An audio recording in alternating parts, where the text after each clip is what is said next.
जगत की है ज्योति, जीवन की है ये ज्योति।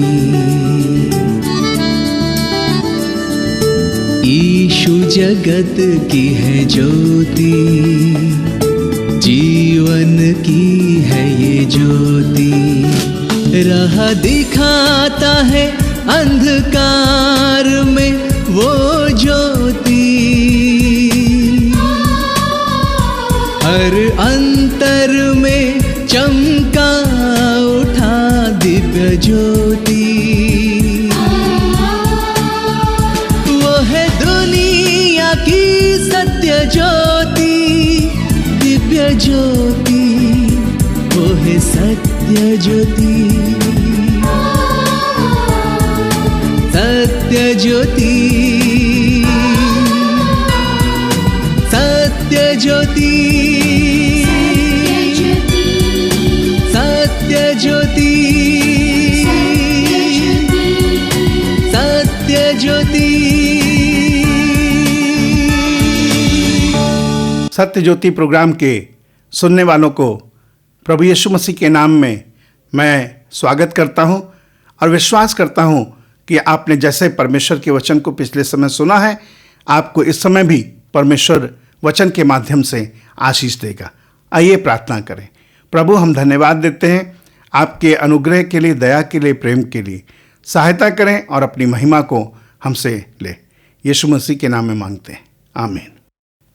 उत्पत्ति की पुस्तक उसका 41 अध्याय और उसके पहले पद को मैं पढ़ रहा हूं, सुनिएगा। पूरे 2 बरस के बीतने पर फिरौन ने यह स्वप्न देखा कि वो नील नदी के किनारे पर खड़ा है। यहाँ पर एक विषय हम देखने को पाते हैं। एक राजा है जिसने 2 बरस बीतने पर एक स्वप्न देखा। मेरे प्यारे भाइयों बहनों, इसका अर्थ क्या है और मैं आज आपके मध्य में क्या कहना चाहता हूँ, अगर इसे आप जानना चाहें तो मैं आपको इस घटना के पीछे लेके जाना चाहता हूं। उत्पत्ति की पुस्तक उसके 40वें अध्याय में 22वें और 23वें पद में लिखा गया है, पकाने हारे के प्रधानों का उसने टंगवा दिया और जैसा कि यूसुफ ने उसके स्वप्नों का फल उससे कहा था। 23 पद, फिर भी पिलाने हारे के प्रधान ने यूसुफ को स्मरण ना रखा परंतु उसे भूल गया। सुनिएगा, ये घटना घटी और लिखा गया है 41वें अध्याय में, पूरे 2 बरस के बीतने पर यूसुफ ने 2 लोगों के सपने सुने, सपनों का अर्थ उन्हें बताया और कहा कि देखो ऐसा ही होगा तुम्हारे लिए।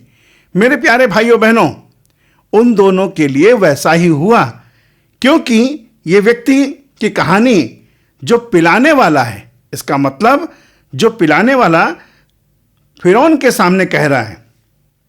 सुनिएगा, कहने लगा 41 अध्याय की 11वें पद में, तब हम दोनों ने एक ही रात में अपने अपने होनहार के अनुसार स्वप्न देखा और वहां हमारे साथ एक इब्री जवान था जो जल्लादों के प्रधान का दास था।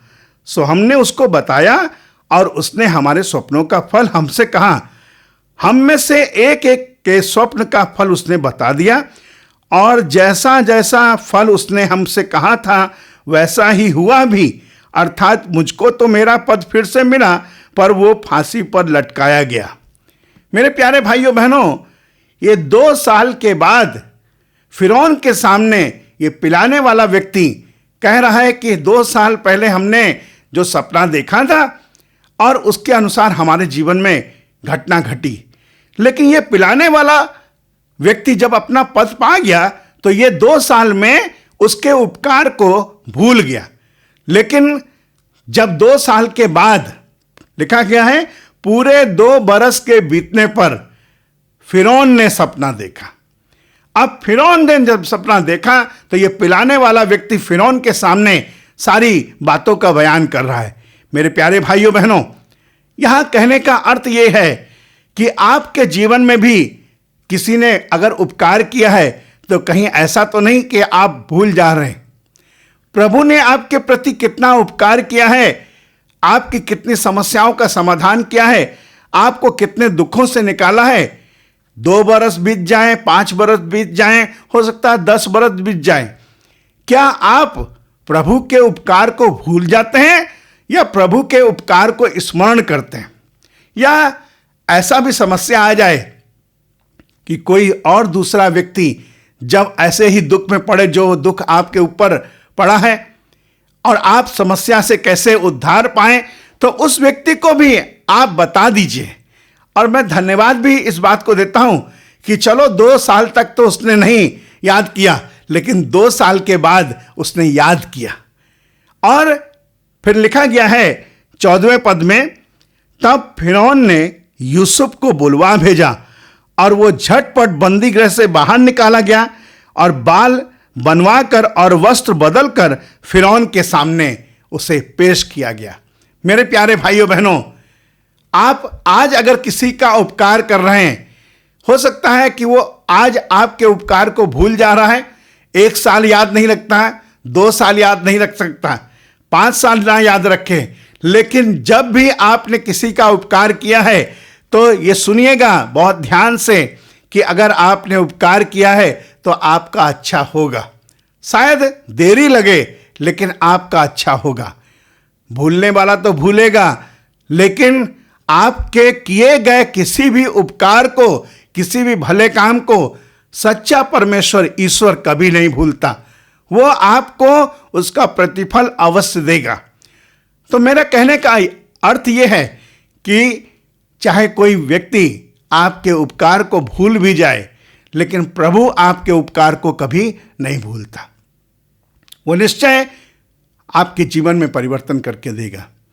मेरे प्यारे भाइयों बहनों, आज मैं आपके सामने इस वचन के अनुसार इस बात को कहना चाहता हूं कि परमेश्वर आपके उपकार को कभी नहीं भूलेगा।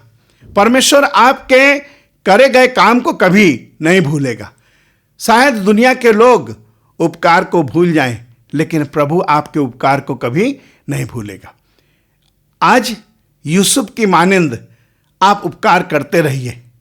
हो सकता है कि आपने मदद करी, लेकिन आपकी मदद को कोई भूल गया, लेकिन फिर जब समय आए तो आप उपकार करिए। मेरे प्यारे भाइयों बहनों, जिस प्रकार से पकाने वाले और पिलाने वाले के प्रति यूसुफ ने उपकार किया, वैसा ही जब समय आया तो फिरौन के सामने जब उसे पेश किया गया, तो फिरौन के स्वप्न को यूसुफ ने सुना और फिरौन के स्वप्न को यूसुफ ने सुनकर उसका अर्थ बताया।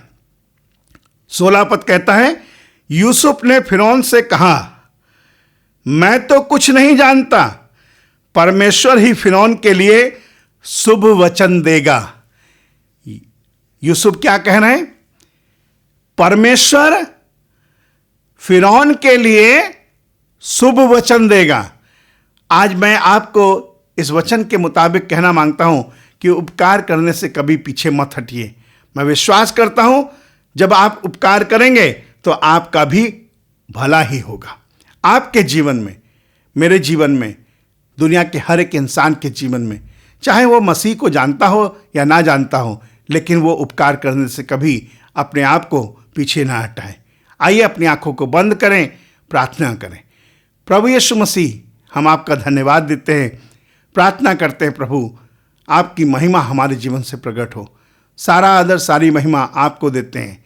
विश्वास के अनुसार प्रभु यीशु मसीह के नाम में इस प्रार्थना को मांगते हैं, आमीन। आपने सुना सत्य ज्योति का यह कार्यक्रम।